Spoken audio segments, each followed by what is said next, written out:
Hello, hello, hello. We are live, ladies and gentlemen. We hadn't started talking about women yet. No, we had not. Yeah, let's show a little bit. How y'all doing today? You missed us yesterday? Did you miss me? While I'm gone, you're gonna miss me. While I'm gone. Yo, this is really hard to type on here. Review Power Now by Eckhart, chapter 8. How y'all doing? How y'all be? Doing? How y'all be? Oh shoot. Boom, we got the watch party going. This is how that works. I'm trying to. I think I got it. Pinned comment. Boom. There you go. All right. So prop this right here. Come on. Be a good sport. People be like, "Why you guys don't have this shit set up before?" I did have it. I do have it set up. All right. Okay. Got your book. I got my book. Power of Now. Chapter 8, Part 2. Enlightened Relationships. We were talking about Chapter 8 a couple of nights ago, and we took a break. Chapter 8 was going to be really long. It was going to end up being like 2 hours, so we decided to break it up into two episodes. And so now we're coming with the second part. Yep. So last time we left off, did we start here? We didn't get to anything about women. Okay, so last time we wrapped up about the men stuff. We were talking about enlightened relationships. And the core of the chapter was sharing different ways in which the pain body, which is the accumulation of energy within us of things we haven't processed throughout our life, impact us and affect us. So today we're going to go through how it affects women. One of the things that Eckhart says is that women are closer to enlightenment than men are. Let me back up a little bit. Yeah. Women are closer to enlightenment than men are. So we're going to talk about why that is and share with y'all some of that. Yeah. So he said the question, remember it's a question and answer format, right? So Eckhart, the first thing that the question that he gets is, are the obstacles to enlightenment the same for a man as for a woman? And he says, yes, but the emphasis is different. Generally speaking, it is easier for a woman to feel and be in her body, so she is naturally closer to being and potentially closer to enlightenment than a man. So this is important because women, we have the ability to feel more. We literally bring life into the world, right? So you have the ability to connect more with those feelings. You have the ability. It's raining right now. So you hear that's in the background. We have the ability to connect more with the inner body, because over the previous chapters, Eckhart has talked about how important it is for you to feel from within, to feel your inner body, to connect with your energy from within. And the reason why women are better at, have a more likelihood of doing this is because women are nurturers, they're caretakers, they're taught to be more in tune with their feelings. Women tend to be the emotional ones, the ones that feel more, the ones that can sense more things than men can. And that's why women are closer to enlightenment than men. Yeah. He goes on to say, this is why many ancient cultures instinctively choose female figures or analogies to represent or describe the formless and transcendental reality. It was often seen as a womb that gives birth to everything in creation and sustains and nourishes it during its life as form. So yeah, women are the source. Yeah. And they're closer to it in that aspect. And, throughout my different relationships, I've always felt closer to women. I have a whole chapter full of bras, and so I have lots of friends that are men. But before that, I had more female friends in high school than I did, I would say, close male friends. And it's probably kind of, and my female friends that I continue to have contact with, I speak to them more than anybody else that I did in high school, maybe outside of my one best friend from high school. Why is that? What is it about your female friends that connected with you differently than your male friends? I think from your experience, from my experience, they were the ones who, at least in like class, were actually trying to do something in class or like pay like. I feel like they had more goals. They were more centered on what they wanted to do and achieving those things. And I don't think there was just that many guys I identified with in high school like that I continue to have that kind of relationship with.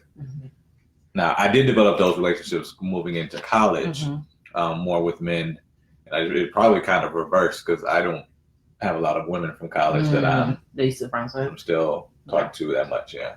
So one of the things that Eckhart says, and ladies, this was really like, I want to say eye-opening, but in a way it was, because a lot of us right now live in a world where it's male-dominated. And the men are in charge. I always tell you when the women take over. I know. Remember me. Remember that? I say that here all the time. Like, hey, when the women take over, just remember I was on your side first. I was like, the women got it. I don't know what it is, but they got it. And it turns out that that's new. It's a very new thing, the fact that it's a male-dominated world. That it may not seem new to us because we think of like in the last 100 years, in that's maybe the last 2,000 years, you know, so we feel like that's when men have taken over. But before that, women were the ones to run everything. Women were seen as the symbol of being holy. The symbol as being, you know, the higher thing up here. And fun fact. What am I thinking about? I don't know. What is that thing? Chivalry. Okay. Chivalry. The origin of chivalry comes from women. Women were the ones that, when men were at war, there was this queen that got all her girls together, and she was like, "Hey, we need to use poetry and music to get this men to treat us better," and that's where chivalry comes from. Don't believe me? Google it. So Eckhart says, naturally, women are closer to it to the being than men, since they virtually embody the unmanifested. What is more, all creatures and all things must eventually return to the source. So women, because they have the ability to bring life, to give birth, they embody what is not here, what's not present. Men cannot give birth, but it has to go through women. Women have to be the one to do that. So women are the ones that are in charge. Women, by in charge, they're the ones that like can connect better with enlightenment. So when it comes to enlightenment, women have a closer relationship to that than men because of their ability to connect with themselves, to connect with the being, with their feelings. Hi, Max. Thanks for joining us. Okay, with their feelings. Now, go ahead, babe. So when the mind took over and humans lost touch with the reality of their divine essence, they started to think of God as a male figure. Society became male-dominated, and the female was made subordinate to the male. What a switch up! What a switcheroo! Yeah, you go from being on top to becoming the subordinate. Think about like in the animal kingdom, like with the lion. Like the lioness, she runs everything. With bears, like bear men or the males in bears, they don't like raise the kids because they're so violent. Women like run everything in that nature as well. So when humans, you know, we're humans because we identify with our mind and we identify with our thoughts. That's when, you know, our society made that switch from female to male. So Eckhart does state that he's not suggesting a return to the earlier female representation of the divine. So before, women were the ones that represented the divine.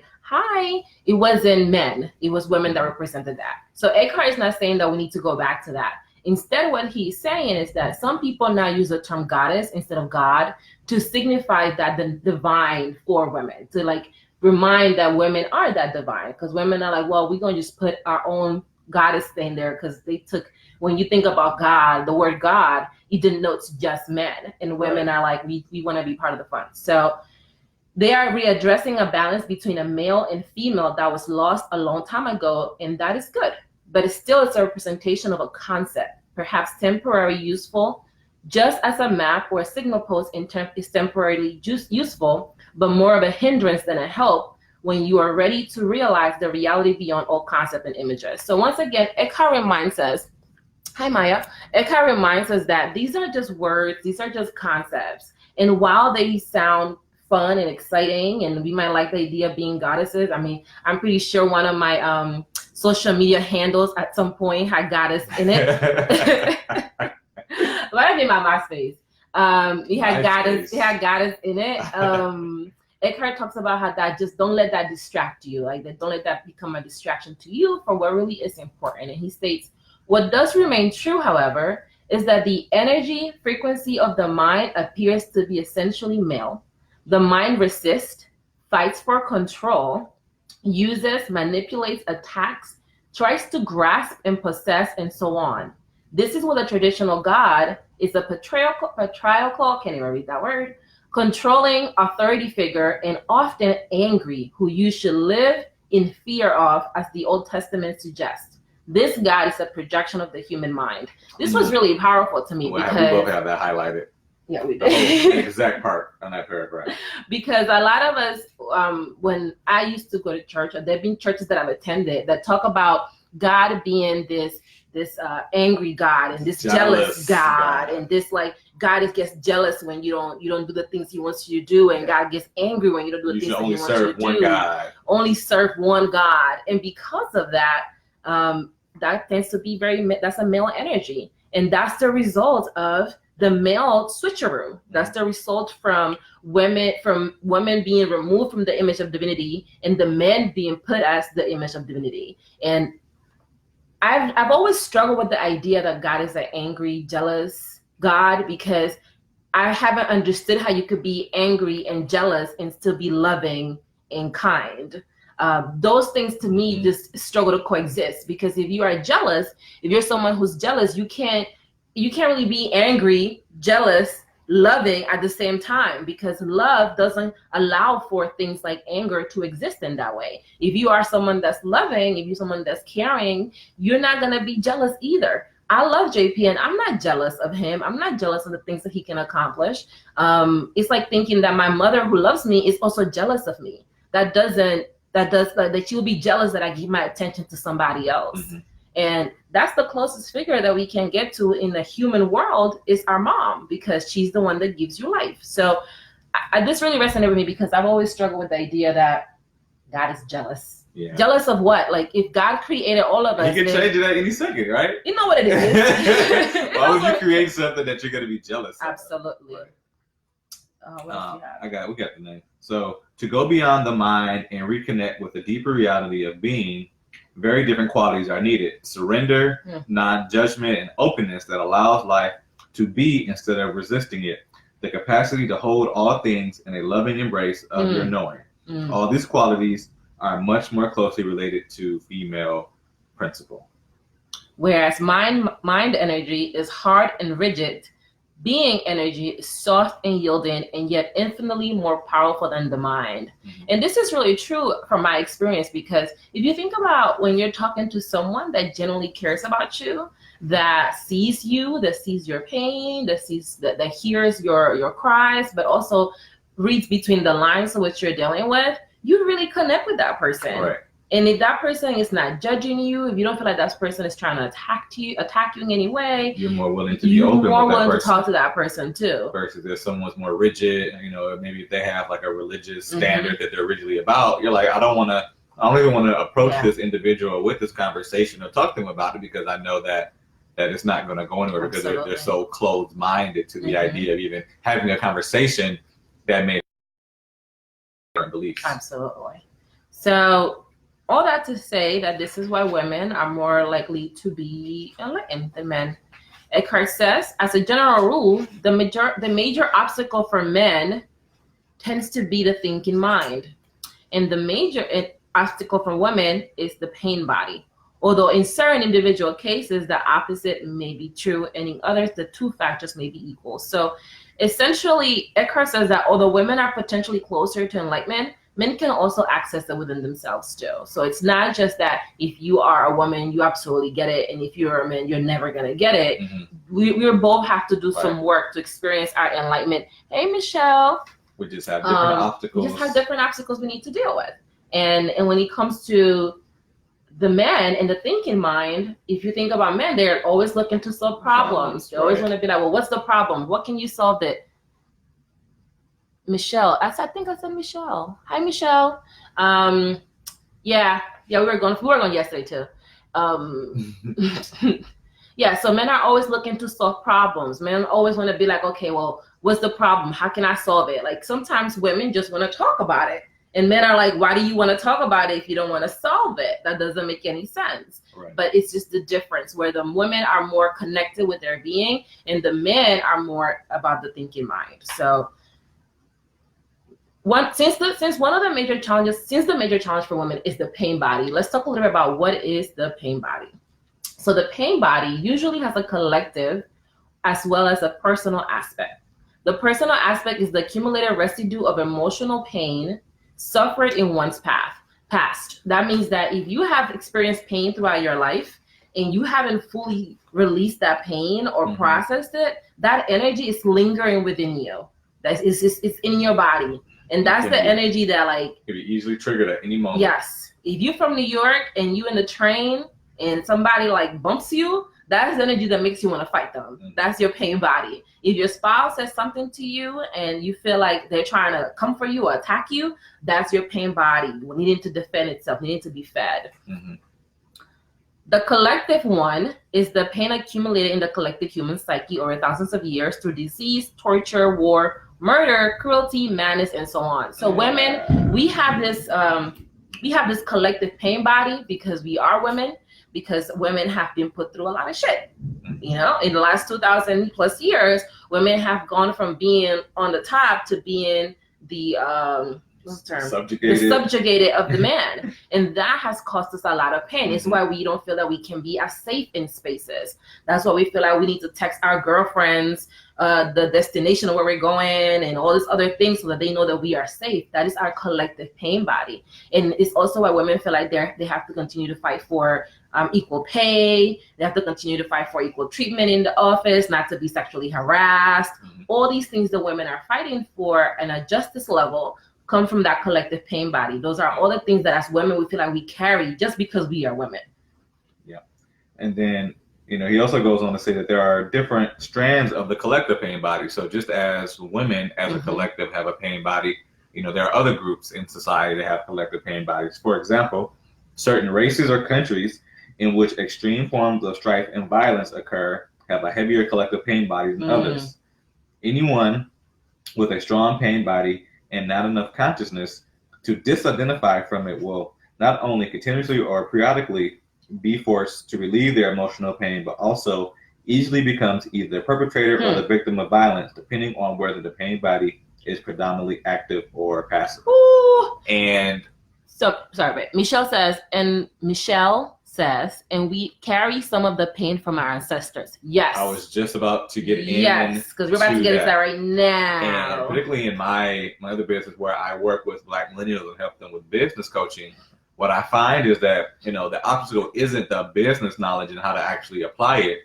The obstacle is the mindset that a lot of Black millennial has, and that's based on how they were raised. So if you were raised in a house that talked a lot about Black power or talked about the white man or a lot of racism, well, you know, that kind of stuff is going to be programmed in your psyche. So when you go out and try to run your business, you have that whole legacy of slavery and all these different things that were done to us as a collective, as Black people, that's going to be holding you back. And for me, you know, my mom, who I grew up with, wasn't one to really talk about a lot of that stuff. That wasn't something that was emphasized. And racism and, you know, the white man keeping us down wasn't something that was said.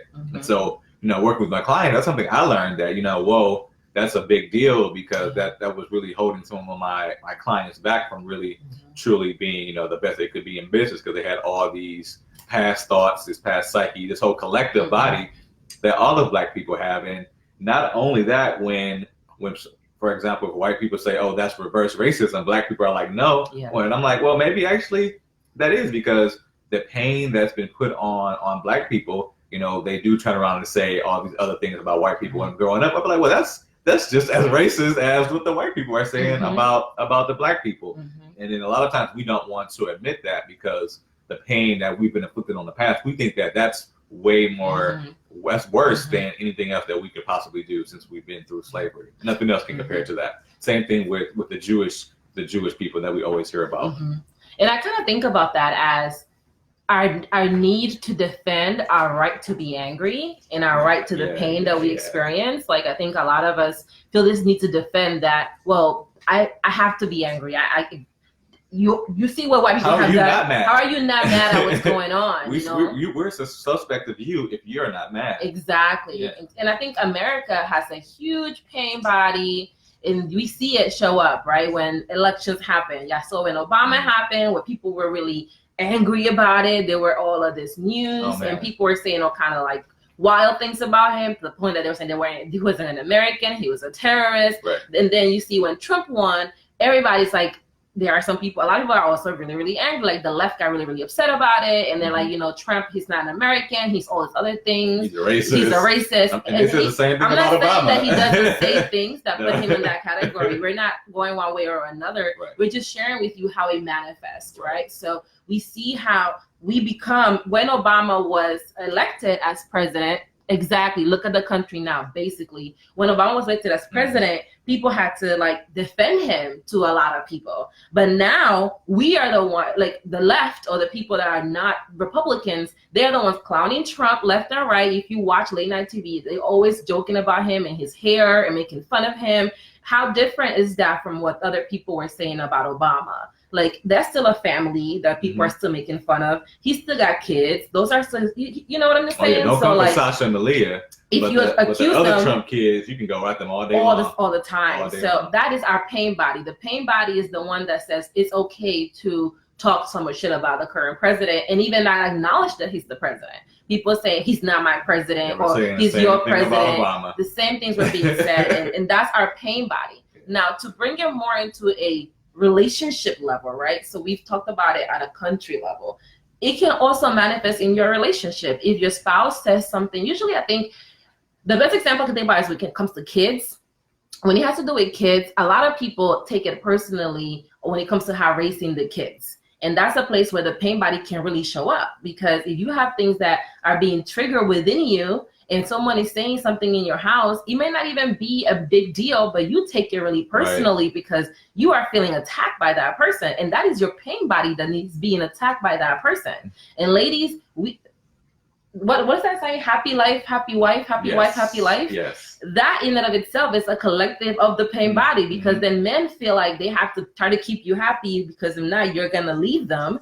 And the question becomes, are we the ones in charge or are they the ones in charge? The women, from a marketing perspective, women are the ones, when companies are trying to target the home, they're not targeting the men. They are targeting the women, because the women are the ones that run the home. They're the ones that buy the groceries. They're the ones that do the laundry. They're the ones that raise the kids. Right. So even the companies, while as a society, it may look like women are not in charge and the men are in charge. Women are actually very much in charge, because they are the ones that have the buying power, because they make the decisions at the end of the day. If you send a man to the grocery store and be like, hey, get this for the kids, he's going to be like, well, what do I need to get? Give me the list. But a woman is just gonna go and get what she needs to get. You know what I mean? So and that reminds me of a conversation. I don't know if me and you used to have this. We're talking about equal pay. Women need equal pay. Women need equal pay. And we were asked the question, what is wrong with how things are now? Women they already have the most valuable job.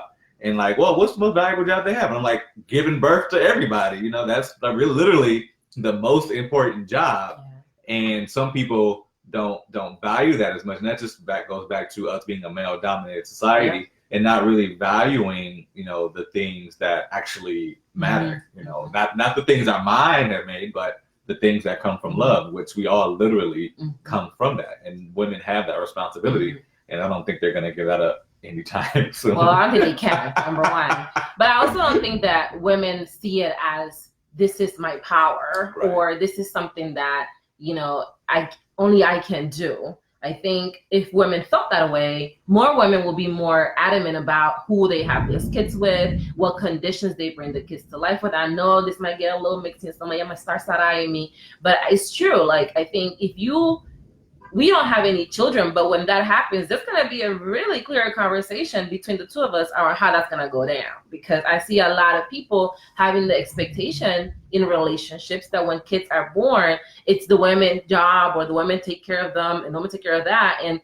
And that tends to put the scale versus on one side versus the other. And I think it's up to us as women to decide if we're going to have children, to be really clear on what are going to be the parameters in which we're going to have the kids, because that doesn't always happen. And then women end up having kids, and then, you know, men don't seem to have the same responsibility, because they're like, well, I can't just leave if I have my baby. I can just leave my kid, and the man can just leave whenever he wants to. And that's a big thing that women feel. They're like, if I have a child, I'm stuck with the kid, because the man can't just walk away from the kid. But they can. Women can walk away. They do. They do. There are women that they walk away, but they get the rep of being, you're a bad mother because you left your kid. And even men get the being bad fathers, but I think it's more socially acceptable for men than it is for women. She said, let me have this convo with husband real quick. Yes, girl, you better set these parameters early. Early. JP already talking about when we decide to have kids, he's going to be getting the fake breast pumps and stuff so that he can have the same connection with his child, because he won't be able to physically breastfeed the child. She takes care of everything. So, you know. She's going to bring home the bacon. It's really important that as women, we realize that it doesn't have to be all on us. And we don't have to be the superwoman either. We don't have to be the woman that like brings the kids, goes to work, does all the stuff, comes to the house, cleans the house. Like, why do we got to do that? That's not the case. But again, it's our ego. Our ego wants to be like, oh yeah, girl, I am Wonder Woman, Superwoman. I do everything in my house and my kids and my husband, and I take care of that. And that comes at a cost. So that's a lot of where this collective pain body comes from. This collective pain body is the one that leads us to act like that. Apart from her personal pain body, every woman has a share in what could be described as the collective female pain body, unless she's fully conscious. This consists of accumulated pain suffered by women partly through male subjugation of the female through slavery, exploitation, rape, childbirth, child loss, and so on over thousands of years. So ladies, we are carrying all of that within us. We are carrying all of this stuff within us, and we don't even realize it's there. And because it's there, it's so important that we address it. Because when you don't address this, the emotional and physical pain that for many women precedes and coincides with the menstrual flow. Okay, we talk about that period now. It is the pain body in its collective aspect that awakens from its dormancy at the time, although it can be triggered at other times too. It restricts the free flow of life energy through the body, of which menstruation is a physical expression. So basically what Eckhart is saying, when we have our period and we have these cramps, that's the collective pain body waking up.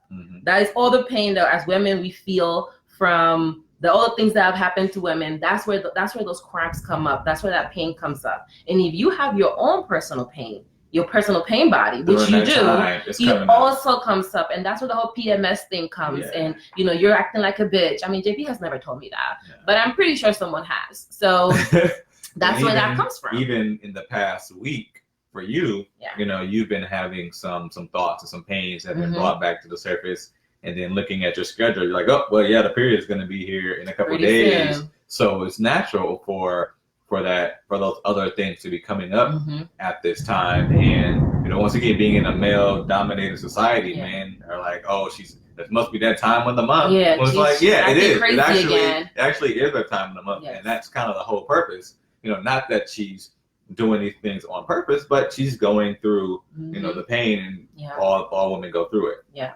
And I think it's really important. Michelle says she's manifesting. Yeah, you guys are manifesting a pregnancy. We gonna put y'all on our board. I'm gonna put you on my board, Michelle pregnancy. You know, add a little manifestation energy for y'all. Lots of practice, right? Y'all better be practicing. Y'all better be reading. I guess they're not practicing. They're doing it for real.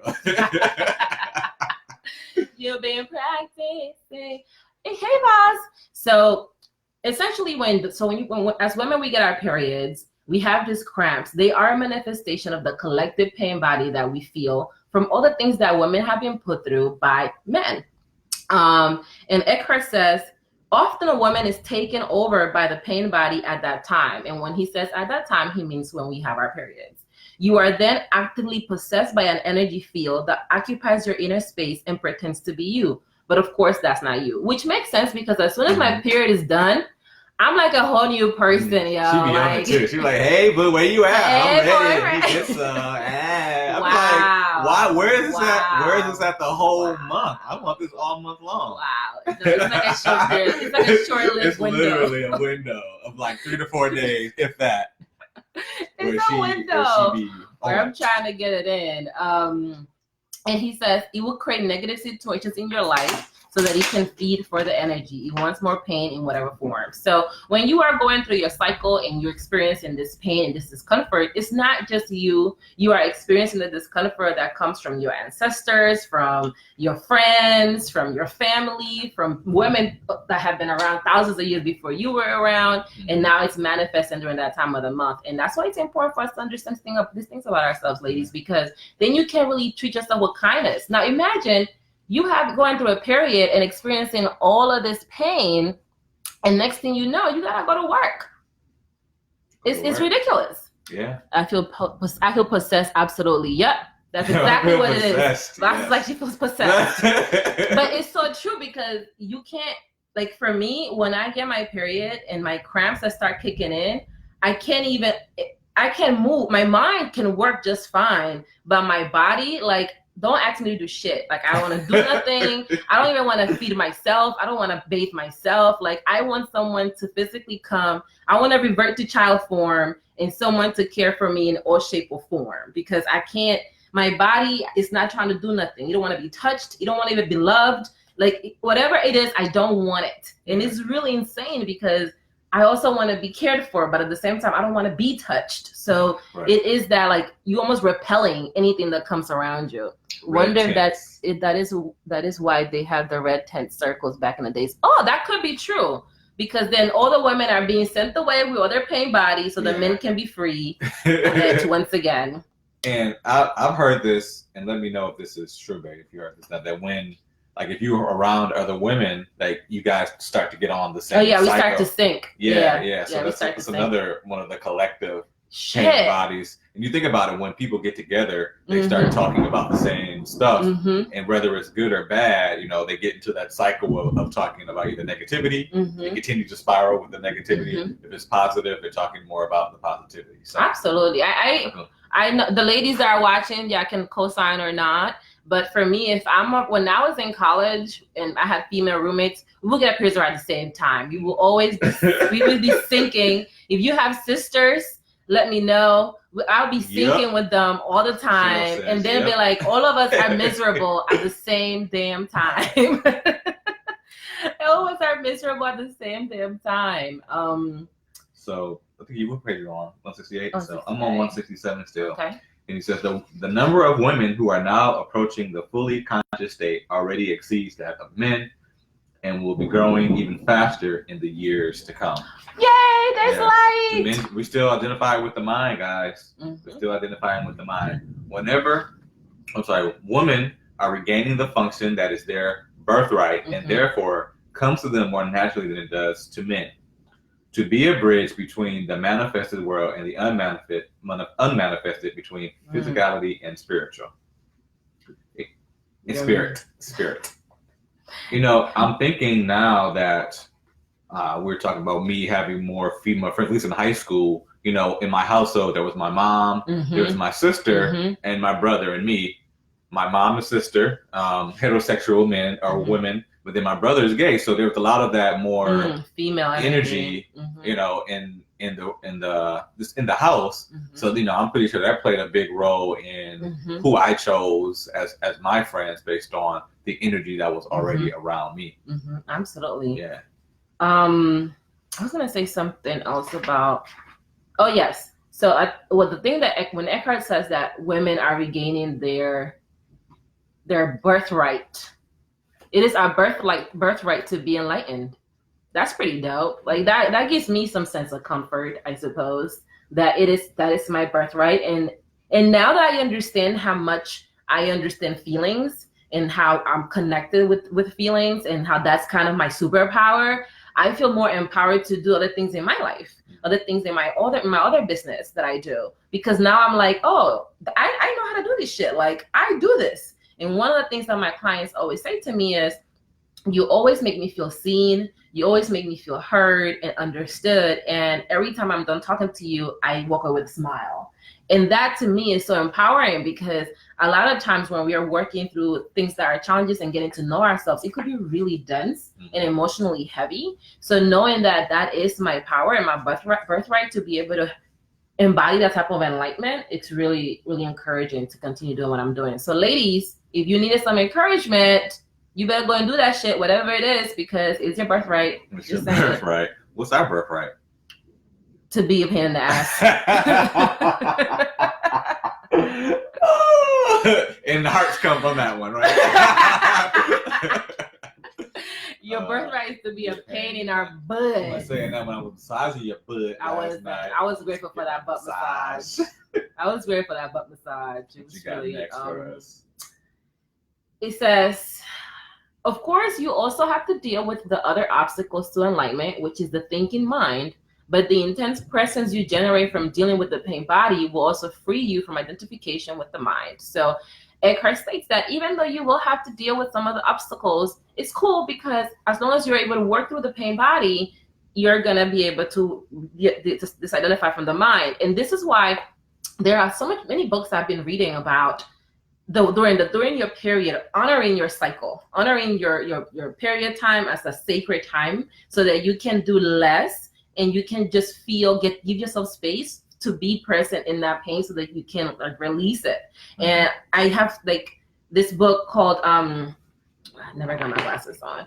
It's called Own Your Glow by Latham Thomas, and she is a doula, and she also talks about how when you're during your period, you have to honor your cycle. Give yourself time to not do as many things, take things a little bit lighter for yourself. Everyone doesn't have the flexibility that I have to work from home. So when I'm on my period, I decrease the availability on my calendar, so people can't really book time with me like that. JP knows, because the period energy is here, and actually I announce it. He already knows what time it is, so it's like everybody knows what's going on and it's in alignment. Yeah, I can actually literally see it, because for her face, you can start seeing it. Actually, it's happening soon. Right you now. See it? You see all of this? All of this is coming soon. It's like 4 days away.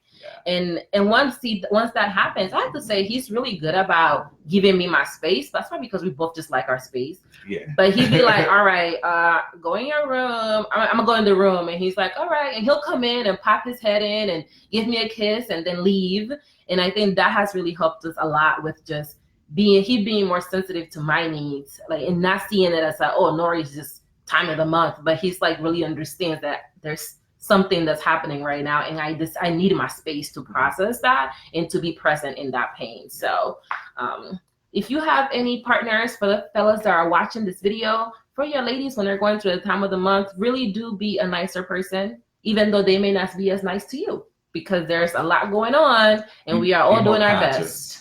Be more conscious. Be more conscious. We're doing our best. You got some good stuff on this next paragraph for us? Yeah, I do. As long as you make an identity for yourself out of the pain, you cannot become free of it. As long as part of your sense of self is invested in your emotional pain, you will unconsciously resist or sabotage every attempt that you make to heal the pain.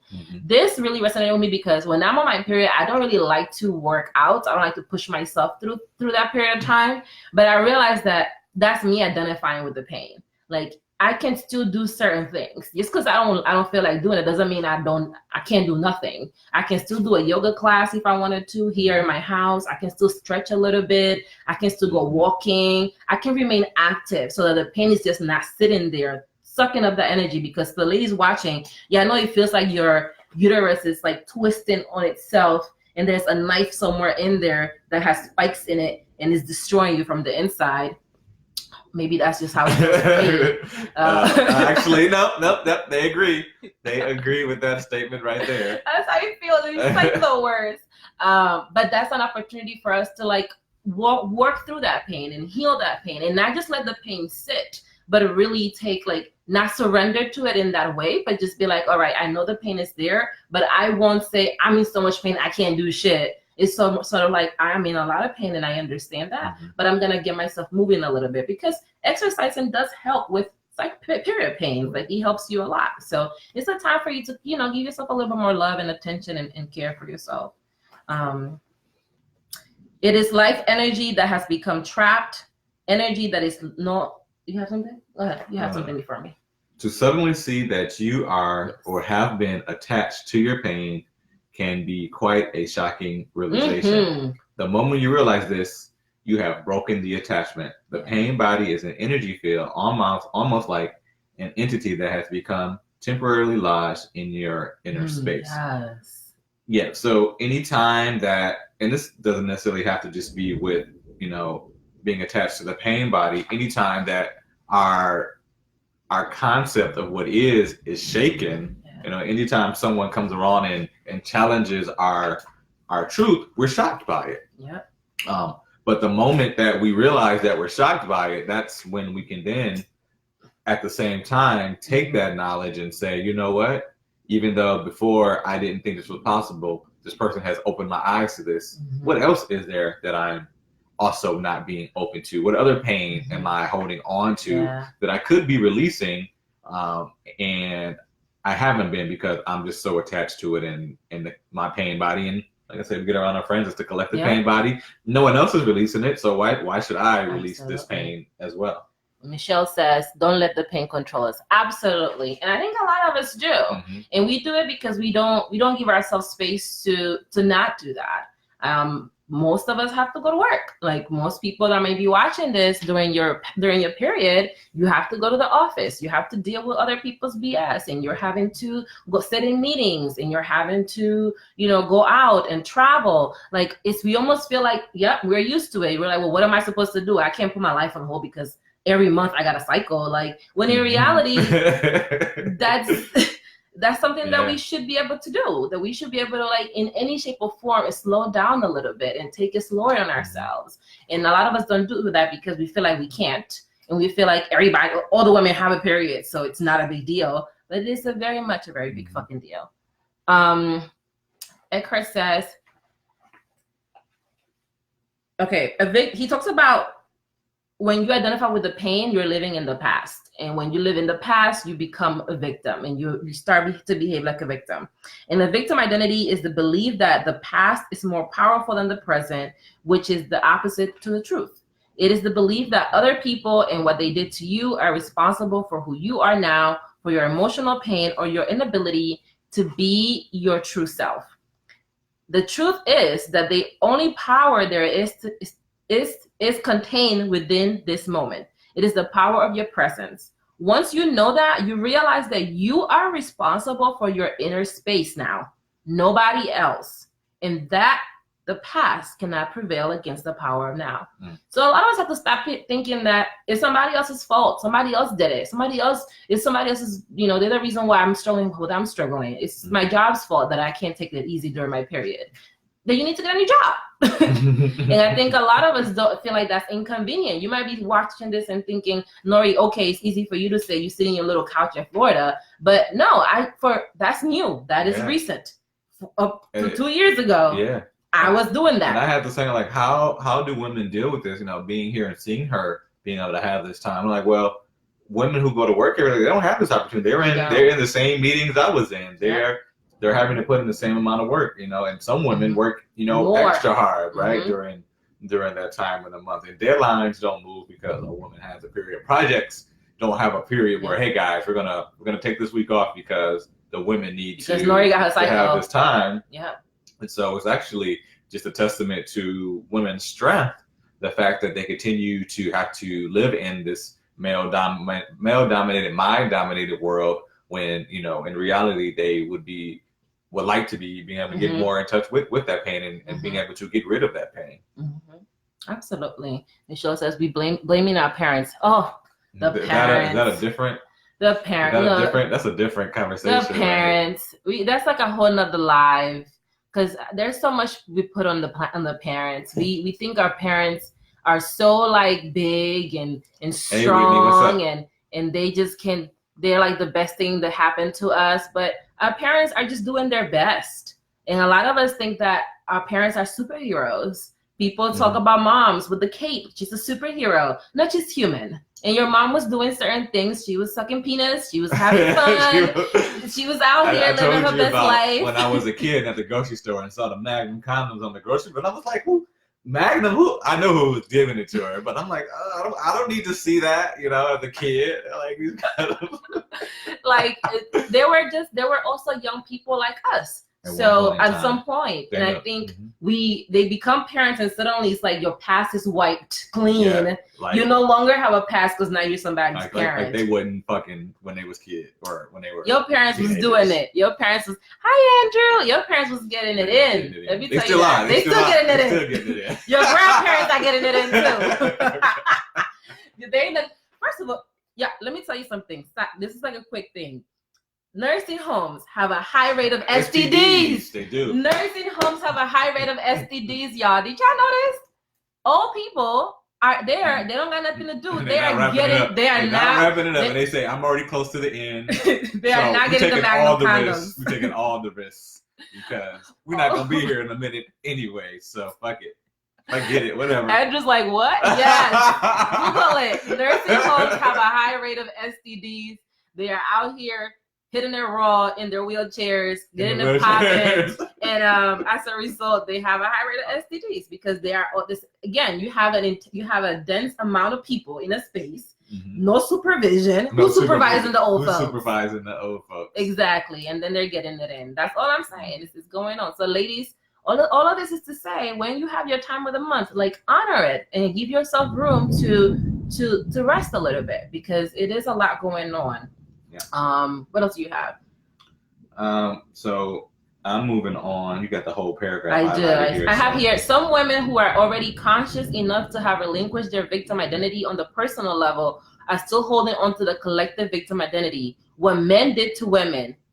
So a lot of us as women, we struggle a lot because we still identifying with the pain. Right. And not just from the pain from us. We may feel like, oh, I'm independent, but you feel like overall the women are still struggling. Right. We still haven't broken through the glass ceiling. We still are fighting for all that stuff. They are also wrong.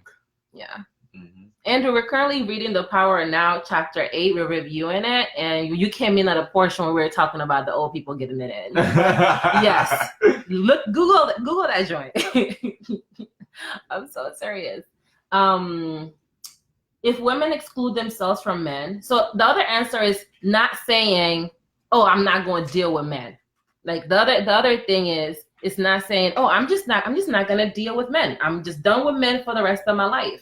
And that's not the answer either, because that doesn't address the situation. That's just you pretending like it doesn't exist. And the reality, it's that it doesn't really address it at all. So it's really important for us to be mindful of that. Okay, Andrew said, the power now, I'm going to participate right now. Yes, I love it. Okay. I have to tune in more of this. It's definitely some great feed. Having to go back to work now, but I wanted to say hi and show you some love. Thank you, baby. What's up, Sharissa? This is our next reading. Joel, how y'all doing? This is our next book. It's called The Power Now. The 5 Love Languages. And we're going to start reading this book next week because we took a break yesterday. So this is going to be the next book. So really grab this one because we're going to be reading this one next. And we're going to review it every day like we're reviewing here.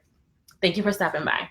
All right, Michelle says, feel like you're betraying the collective if you're above it. Yes! Come on, Michelle. They don't want you to rise above that pain. They want, what is it?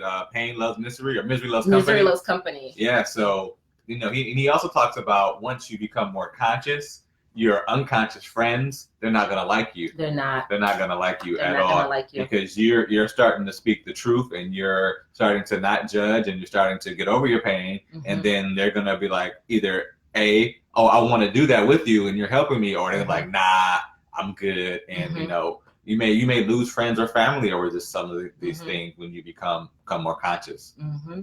And it's already starting to happen because there are some conversations that I have with my friends and they'd be like, oh, do you really feel like this about this? So like they question if I genuinely feel like this. They feel attacked by my beliefs. One example of this is kind of like, we don't drink anymore. We stopped drinking last year. And since then, people feel a little funny when we're around, particularly when I'm around, because they're like, oh, you don't drink. Are you going to be judging us in the corner? They look at you funny. They look at me funny. They feel uncomfortable because I don't drink.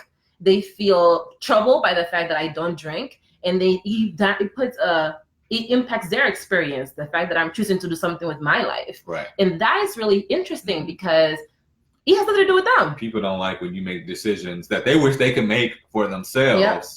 But because of fear, once again, Yep. they fear that whatever everybody else is going to say about them, they don't want to make that Mm-hmm. same decision. I was actually having this conversation literally 10 minutes ago about a decision somebody made, and they were mad because somebody else didn't make that same decision. Yeah. And I'm like, well, that was their choice. If they wanted to make that decision, they would have made it.